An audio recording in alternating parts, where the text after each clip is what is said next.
So magandang hapon sa atin, ano?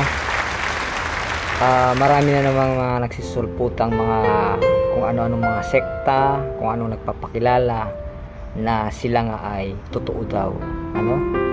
Ito lang ang mga masasabi ko sa mga nanonood ngayon. Huwag kayong maniwala basta-basta, ano? Kasi ang totoong reliyon ay hindi naninira, hindi nagre-recruit, at hindi namimilit kung magkano ang ibibigay mo, ano? So sinasabi nila na may bayad daw yung si ganito, yung ganito, yung ganito.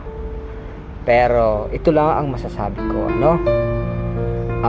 Yung mga ganon ay huwag niyong paniwalaan sapagkat literal na kailangan talaga natin ay voluntary, or kung mayroon man tayong sinasabi sa buhay ay pwede tayong mag-donate dahil alam natin na ang ating mga kaparian ay walang sinasahod, ano?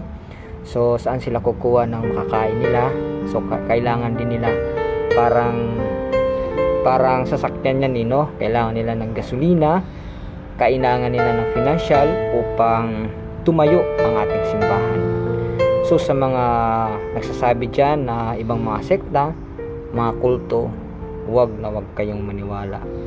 And tandaan nyo mabuti na ang totoong reliyon ay hindi naninira, hindi nagre-recruit, at higit sa lahat malaya kayong makakapili kung ano ang gusto ninyo.